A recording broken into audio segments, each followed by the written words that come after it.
Hello বন্ধুরা, তোমরা সবাই কেমন আছো? আশা করি ভালো আছো, সুস্থ আছো। তো আমিও ভালো আছি। মৌসুমি অফিসিয়াল চ্যানেলে তোমাদের সবাইকে স্বাগত জানিয়ে আবার চলে এলাম আজকে ডেলি ব্লগ নিয়ে। তো চলো, আমি এখন দেখো মশলা করছি।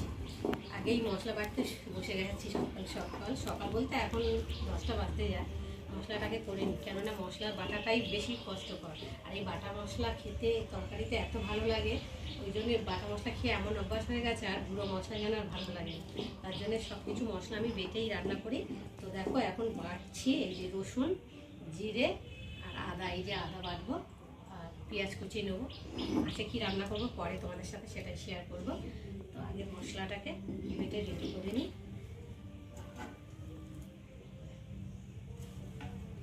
আদা বাটা হয়ে গেছে, এই সরি আদা না, মানে জিরে বাটা হয়ে গেছে, রসুন বাটা হয়ে গেছে। এবার আদা বাটা, কতটা আদা।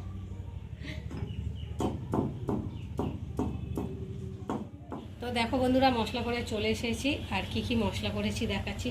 দেখো, আদা বাটা, জিরে বাটা, রসুন বাটা, দুটো টমেটো কুচি, ধনে পাতা কুচি আর 4টে পেঁয়াজ।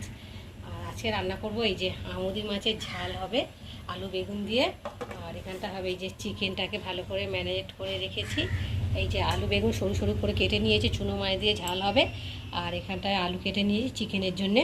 আর এখানটা এই যে তেঁতুল গুলে রেখেছি, চাটনি করব। আর এখানে এই যে তাওয়া বসিয়েছি, তাওয়াটা গরম হয়ে গেছে, এখন তেল দেবো।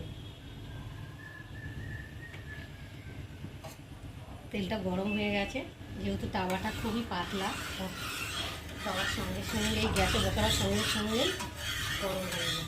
দেখো, এটাকে চারি জায়গায় লাগিয়ে দেবো।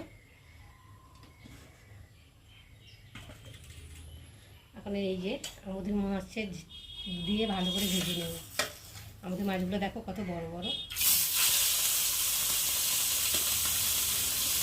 এই আমাদের মাছটা ফ্রেশ হবে একটু, কিন্তু এর কাটায় বলে না, যে মাছের ফ্রেশ বেশি সেই মাছ, যে মাছের স্বাদ বেশি সে মাছের কাঁটা বেশি, সেই মাছ।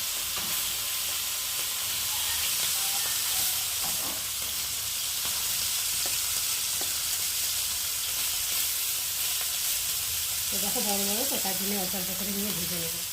তো দেখো বন্ধুরা, মাছগুলো ভাজা হয়ে গেছে। আর এখন আমি একে একে মাছগুলোকে তুলে নেব।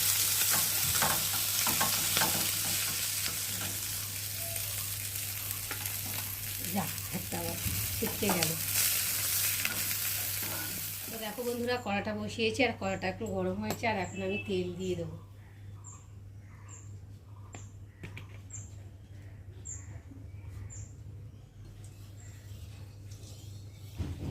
তেলটা একটু গরম হবে। আর এখন দিয়ে দেবো কেটে রাখা পেঁয়াজ।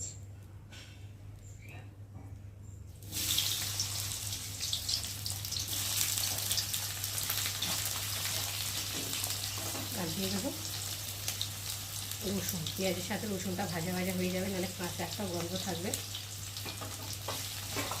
চলো পেঁয়াজ আর রসুনটা ভেজে নিই। তো দেখো, পেঁয়াজটা ভাজা ভাজা হয়ে গেছে, পেঁয়াজ আর রসুনটা লাল লাল হয়ে গেছে। আর এখন আমি দিয়ে দেবো কেটে রাখা আলুগুলোকে, দিয়ে একটু ভালো করে ভেজে নেব। আর দিয়ে দেবো কটা কাঁচা লঙ্কা, দিয়ে একটু ভালো করে নেড়ে দেবো।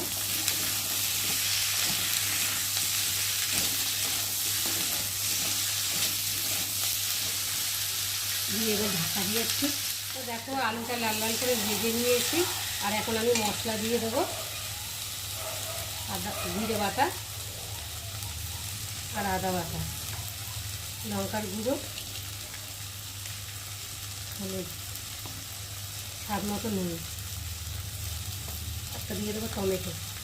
দিয়ে মশলাটা ভালো করে কষিয়ে নেব।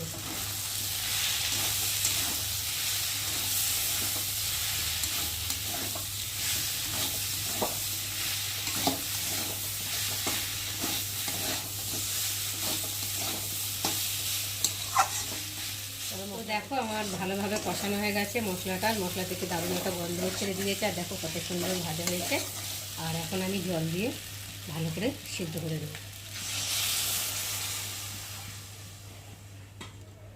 এই মাছটা মাখা মাখা করবো, তার জন্য অল্প করে জল দেবো।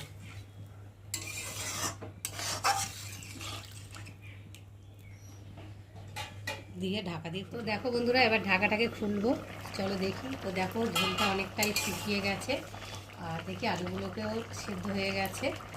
আর এখন আমি ওই যে ভেজে রাখা মাছগুলো উপর দিয়ে দেবো।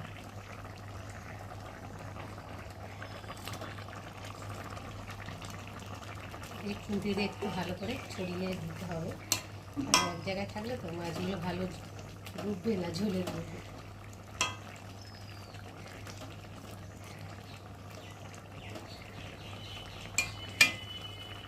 দিয়ে আর ঢাকা দিয়ে দিয়েছি, আবার ঢাকাটাকে খুলবো। তো দেখো ঝোলটা অনেকটাই শুকিয়ে গেছে আর তরকারিটা বেশ মাখো মাখো মতো হয়ে গেছে।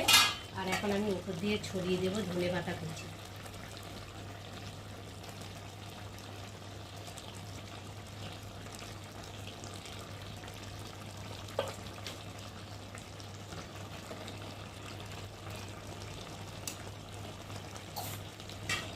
ধনে পাতা দিয়ে ঢাকা দিয়ে দিয়েছি, আর এবার একটু ঢাকাটাকে খুলবো আর এবং লাগিয়ে নেব। তো বন্ধুরা, আজকে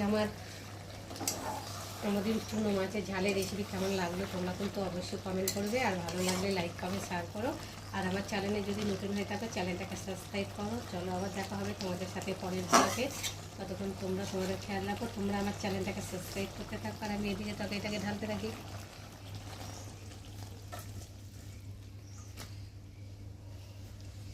দেখো পুরো মাখো মাখো।